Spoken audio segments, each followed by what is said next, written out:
Dije, no, y empecé y conocí mucha gente. Y entre la gente que conocí a unos señores que hablaban en inglés. Entonces ahí me servía para practicar.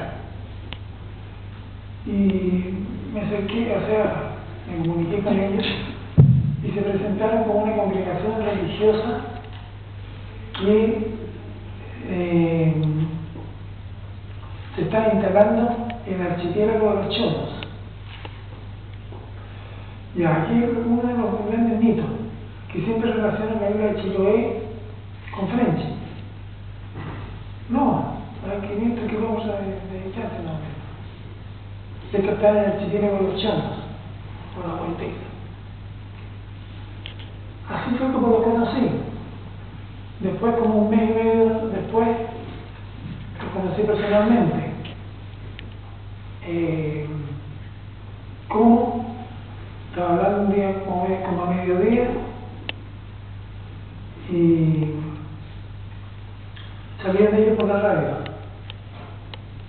Y me dijeron que estaban navegando cerca de la isla de Caucahué, que estaba cerca de donde yo estaba cerca de Kemchi. Si yo iba en auto y me encontraba en el muelle de Kemchi, y no podíamos conocer. Y ahí lo conocí. Bueno, varias cosas ya me habían llamado la atención. Primero que nada, eso se dice por radio, los nombres. Uno se llama Ariel, otro se llama Miguel, otro se llama Manuel. Todo terminado en él. Ya. Eso, como la mayoría de los misterios de French, tienen una razón muy sencilla y muy pedestre. A mí me lo explicaron. La explicación es la siguiente: mira, me dijeron, todos aquí somos gringos y tenemos nombres que son tremendamente enredados para los naturales del lugar. Entonces por eso hemos adoptado estos nombres de arcángel. Uno se llama Uriel, Ariel, Manuel, Miguel, etcétera, etcétera. Cada uno tenía su especialidad. Ahí aprendí que eran como 14 y desde un comienzo me invitaban a la isla, que vente para acá y todo. Pero ¿cómo? Nosotros pasamos a buscar el yate. Y yo no fui. Yo no fui porque, no sé, no lo consideraba importante y tenía mucho que hacer. Entre otras cosas, pagar el famoso IVA. Entonces, hay que estar todos los meses antes del 12 a pagar el IVA.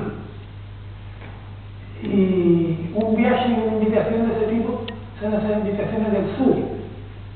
Perdone que me refiero al sur, es que yo ahora estoy en el norte, tengo la tercera región. Pero al sur, hasta lo de Santiago son del sur. Pero esas invitaciones del sur que implican por lo menos una semana, 2 semanas, 3 semanas. Porque para poder llegar allá tenía que llegar a un puerto, de ahí subirme que coincidiera, porque no me iban a venir a buscar 500 kilómetros en un yate, porque yo era muy necesario. Así que tenía que esperar que coincidiera la llegada, subirme y luego llegar allá, comerse el corderito, suponía yo, y después volver. Pero eso era por lo menos 15 días, y yo no disponía de 15 días para una cosa así. Entonces por eso no fui. Pero lo conocí personalmente en el muelle de Kemchi. Y el aspecto que me dieron, la impresión que me dieron, es algo absolutamente distinto a esos mundos que... No.